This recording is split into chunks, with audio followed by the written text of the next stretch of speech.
Hello everyone, and today we're going to be talking about all things mentality and related to tilting. This is something that I've noticed is getting more and more important from the short amount of time that I have been doing my coaching. It doesn't matter how many games you play. It doesn't matter how much content you consume from myself or other content creators. It doesn't matter how much advice you seek from content creators, from pro players, from high elo players, from friends. If you don't have the correct approach in terms of your climbing mentality, in terms of how you're approaching improvement and learning and league itself, all of your time is going to be pretty much wasted. And of course, that is not what any of us wants. I want you guys to be able to get the most out of the time that you put into league and to be able to actually reach your heights. With that being said, I'm sure all of us can think of some players that have been hard stuck in an elo for years. Maybe that's even yourself. And this is nothing to do with the number of games that they're playing. It is all to do with their mentality. And they're not allowing new information to enter into their system. They are doing the same things over and over again. They have horrible habits. And they're practically holding themselves down, mentally speaking. So today we're going to cover a lot about how to approach climbing with a really healthy mentality to improvement, how to avoid tilting, and what to do when you actually are tilted. Without further ado, let's get into this video. The first point we're going to talk about is climbing mentality. And before I dive too deep into this topic, I just want to talk briefly about my background. I have a Bachelor of Science in Psychology and Exercise Science. And I grew up my whole life playing tennis and got to compete in international tennis competitions. So this is something that I've been able to think about a lot, work on and incorporate in my life, as well as have a look at some of the relevant literature. And mastery orientation is going to be the crux of this first point. Mastery orientation. It is internal, looking in on yourself and improving things in your control, striving to master your craft and taking pride in your skills and your expertise in the craft. Confidence and motivation are much more stable as these things don't disappear after a loss. And this is something that has really been crucial in my success in competitions, is keeping that lens, that magnifying glass of scrutiny on yourself and making sure that you're doing everything in your control to improve your skills. And not looking outwards at leaderboards, at ranks, at your friend group, or anything like that, as that is not in your control. So mastery orientation, that's the orientation that you want. And the opposite is ego orientation.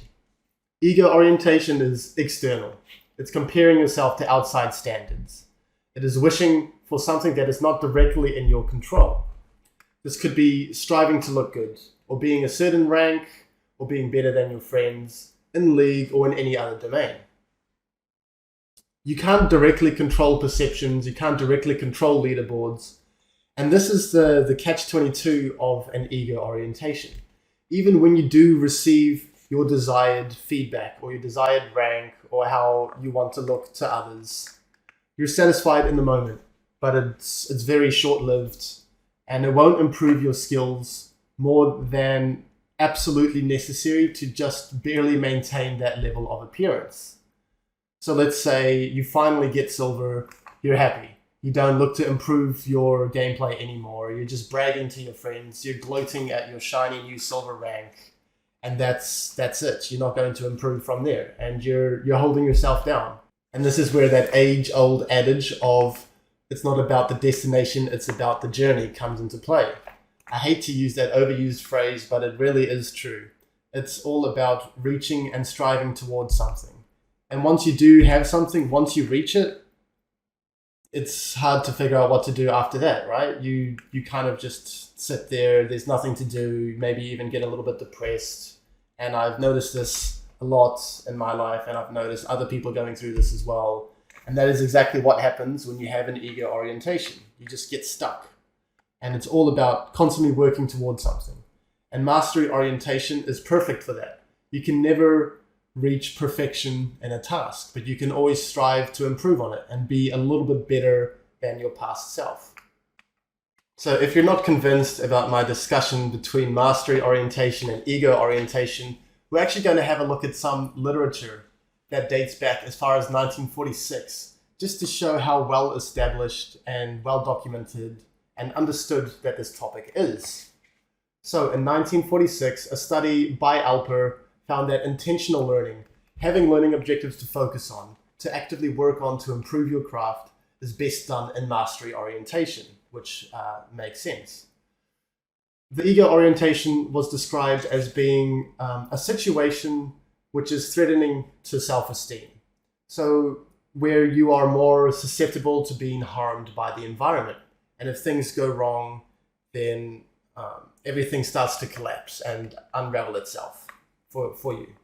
In 1989, Duda compared mastery orientation versus ego orientation among athletes and found that having the mastery orientation was significantly more conducive to cooperation, trying your best, and being a leader.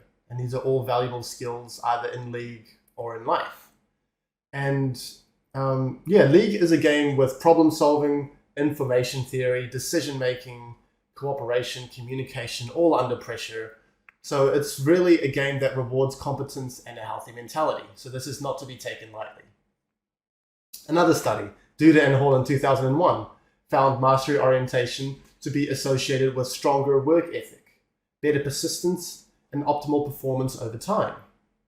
And the last study I'm going to talk about, Fisher and colleagues in 2015 found mastery orientation to be better suited at dealing with performance setbacks and pressure.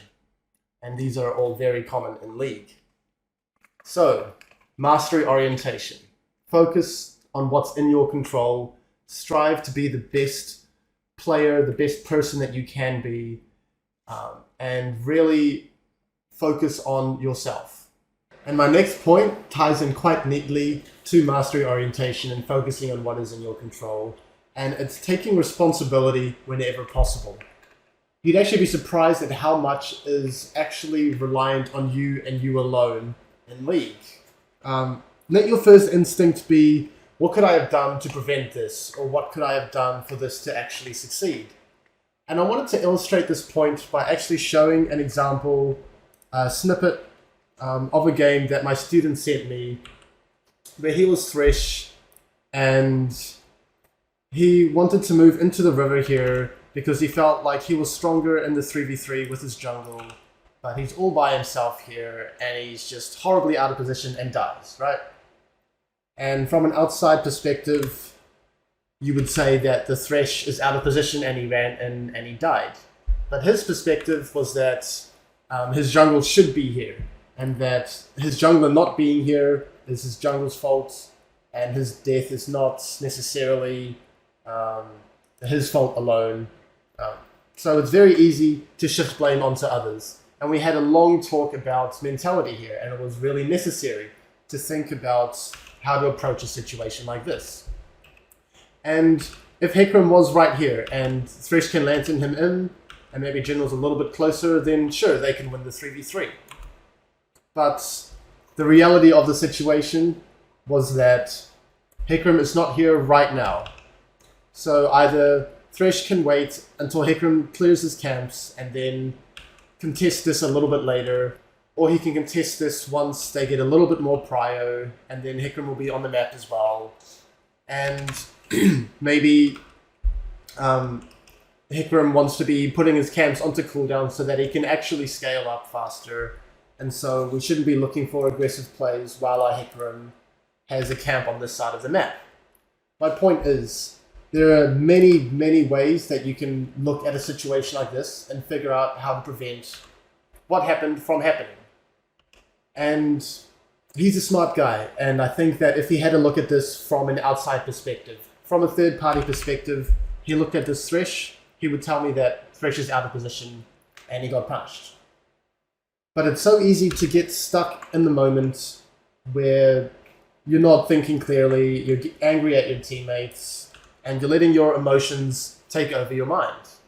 And it is situations like these that I've struggled with, I've worked on, and I've had a discussion with myself throughout my competitive career and throughout my solo queue as well.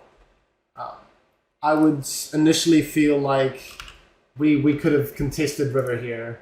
My jungler should be prioritizing river over the camps, and it's not my fault, it's his. And even if I complain that or verbalize that, I have a reaction. I know deep down that I died, the fault is on me alone, and I should have realized the reality of the situation better, and then move on from there. And this is something that I recommend all of you guys to work on, is take responsibility wherever possible. And it's actually amazing how much is in your control when you really get down to the details and the nitty-gritty of League of Legends. Something bad happens, it is very likely that there is something you could have done to prevent it, or to make it not as bad, or to have something that fails to succeed. Just keep this whole approach in mind. This ties in very nicely with mastery orientation. Mastery orientation, focus on what's in your control, and take responsibility whenever possible. The next point is to strive to have control over your emotions.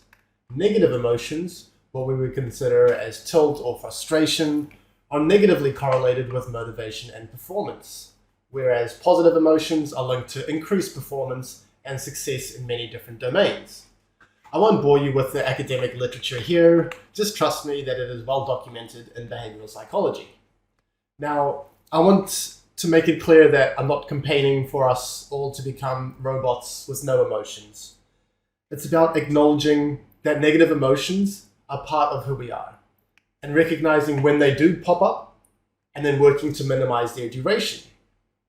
And this is slightly different to states of mind, such as fun or boredom, which are a result of your mentality.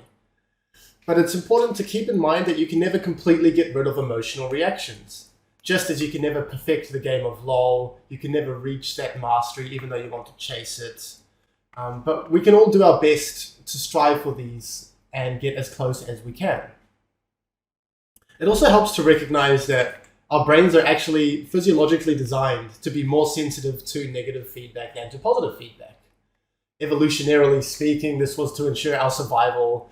We have to be constantly alert to negative feedback. And the same system is applying to your life and to League and to mistakes. We remember our mistakes more. We remember our teammates inting more. We remember our trolls more than vice versa. But we are not special. The same exact things are happening to your opponents. This ties in neatly to my next point of understanding the journey of solo queue better. There are some games that are free wins. There are some games that are auto losses. And there are most games that are within your control. But you have to be able to recognize that these are part and parcel of the solo queue experience. For those of you who have come from Coach Curtis or who have seen some of his content, he's talked about the 30-30-40 rule. 30% of games are free wins, 30% are auto losses, and 40% are in your control. I think it might be closer to 25-25-50, but anyway, the concept still stands, it proves useful. And most of the games are in your control, and those are the games that you want to figure out what you can do better so that you actually win those games. On that same note, streaks are perfectly natural. Lost streaks are going to happen, win streaks are going to happen, and you don't want the lost streaks to bring you down too much and to allow it to make you tilted, and then the lost streaks will extend longer than how they naturally would. Or maybe you get overconfident with the win streaks and then you start to change how you're playing and then you fall into some bad habits that way. Just understand the reality of the journey a little bit better. These are all natural phenomena. And the last thing I want to bring up is that, unfortunately, you're not special. I'm not special. We are not special. We aren't held back by our teammates. We aren't held back by our MMR being really bad or messed up. We're not held back by trolls or AFKs on our team always. Everyone is treated the same by the system, and it's up to you to improve on your play and to work on your mentality and understand this journey as well as you can. With that being said, the next point is adopting a long-term approach.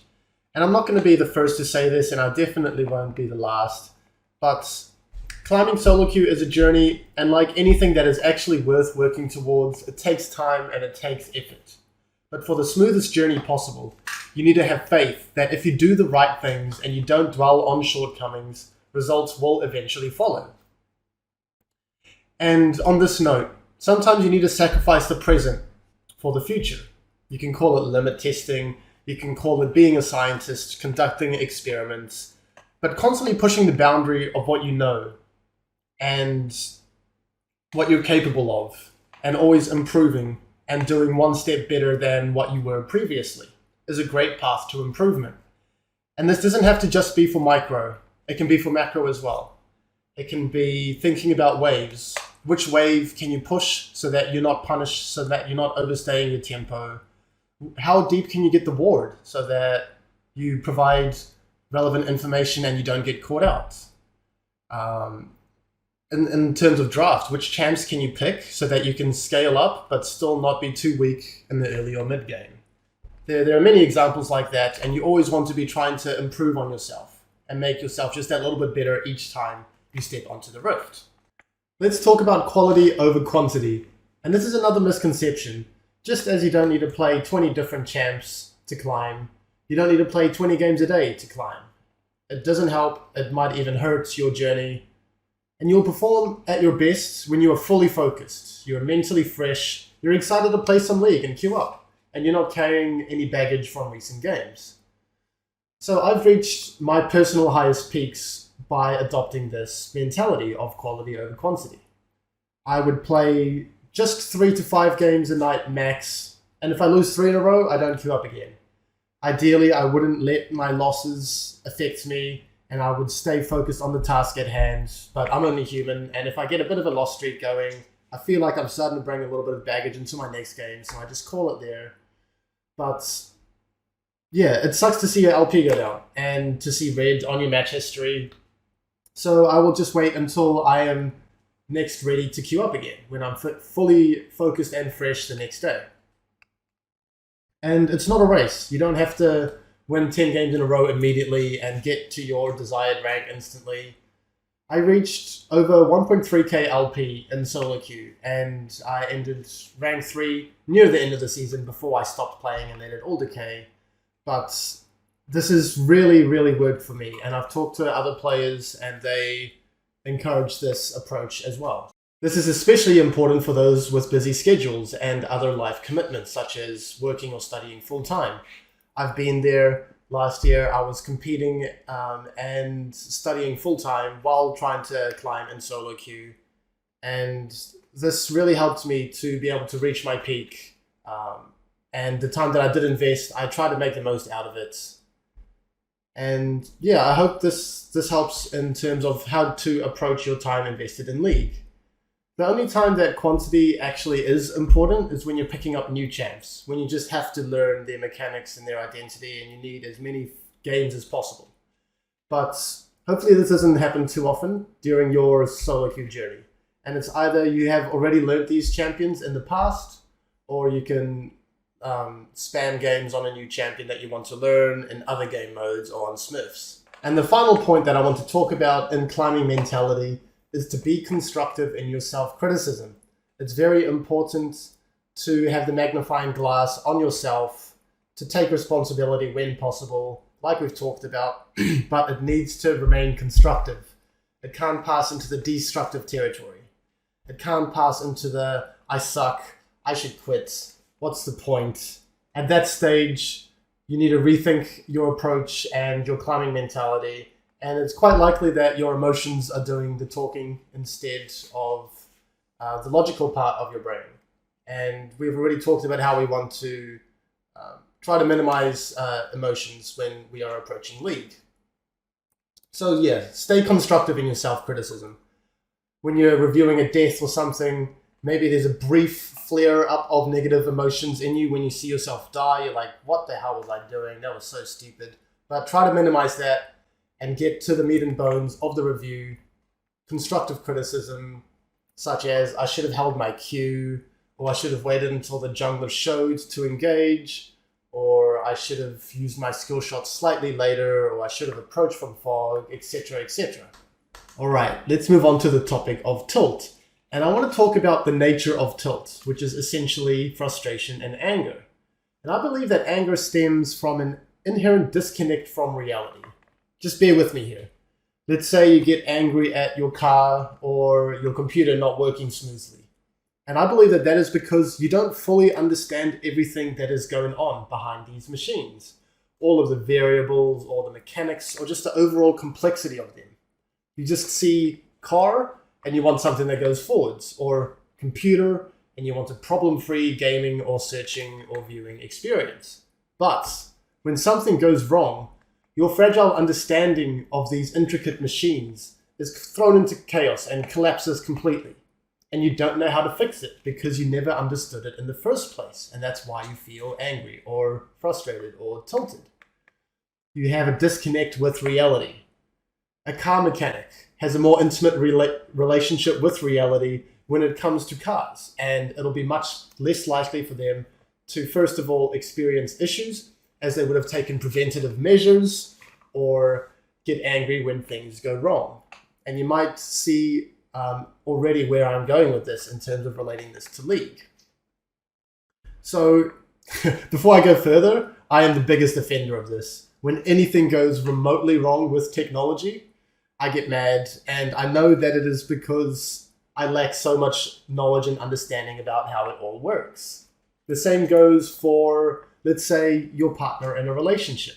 You may get angry at them for something that they did, and I think that is due to a disconnect with reality once again. There may be parts of them that you didn't know about or that you refuse to acknowledge, or other factors in their life that are currently invisible to you that has played a part in what had happened, or even insecurities in yourself that you haven't acknowledged or are flaring up when you feel threatened. So we can apply this anger reality dynamic to League too. You're angry at things because of the reality disconnect. You haven't embraced the reality of streaks, of some games being in your control, some games being out of your control, or of the game always having incomplete information, or of yourself not fully playing around all the information possible, such as jungle tempo, teammates positioning, damage limits, cooldowns, champion identities, where everyone is on the map, tempo in general. There are a lot of variables that go into the game. And it is very easy to get angry or tilted when something goes wrong. But if you take a step back and realize that this is your body or your mind showing you, pointing to an instance where you don't understand reality. And this is an area that can be improved on. And if you patch that area up and you understand it better, that won't happen in the future, and you wouldn't get angry at those situations in the first place. But yeah, this list could be infinitely long for variables in League. And I really want you to appreciate the complexity of the game of League of Legends and adopt a student mindset, a permanent, forever student mindset that you always have more to learn, you always have more to improve on, and you're always trying to push your understanding further and further. So this will get you the farthest in the game that you can possibly go. And this is the beautiful irony in climbing. The best way for you to climb and achieve your goals is to not think about climbing or achieving your goals. It comes from the mastery orientation, from physically applying yourself to specifics to improve your craft. So even if we understand better what tilt actually is, we're all still human and we are going to get tilted at stages.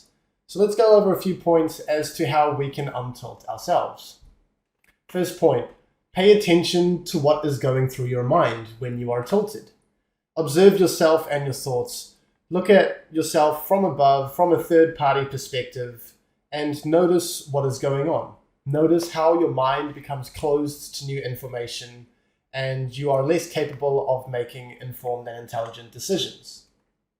The next point, remember why you are even playing.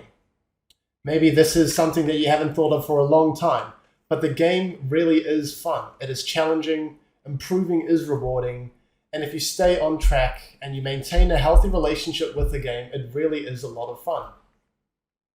Focus on what's next. The next point, make this a habit. Whenever anything happens, good or bad, think about what the next play is. And that will help to move away from an emotional response and back into a logical frame of mind where you will perform and make the best decisions. So focus on what's next and make this a habit and challenge yourself to be able to do this faster and faster after experiencing emotions so you can get back on track faster and miss less opportunities. You can also use the mute chat and the mute all function. Ideally, we wouldn't let our teammates being toxic or trying to stir up trouble or pinging us affect our mentality, but it happens. And if you notice that you are tilting from teammates typing or pinging, you can do this either reactively or even preemptively at the start of a game. Just mute pings or mute chat or mute all. Don't get sucked into a pointless ego argument. Either ignore them or mute them and focus on the game. And this is also about making the most of your time with League. No one is queuing up to get into an ego war and a random argument with a stranger on their team when they're losing. That is just a complete waste of time. Okay, next point, you can even play some music. Not super intense music so that you're distracted from the game, but I found music can help to relax, and I've had a lot of teammates on pro teams that have felt the same way.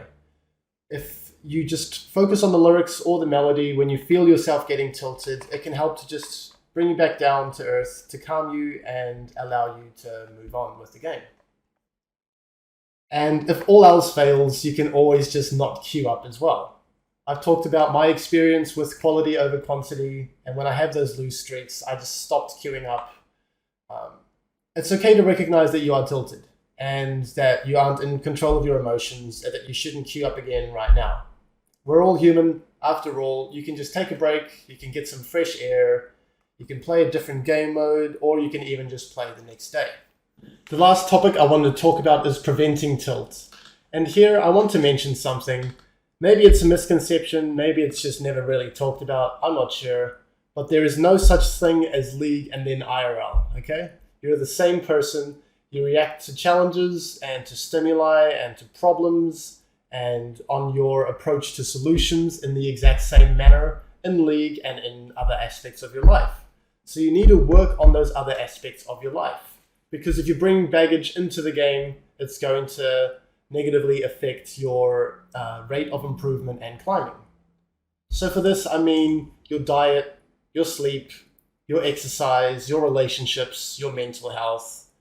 And of course, I know it's a lot easier said than done, but this really is important in your climb.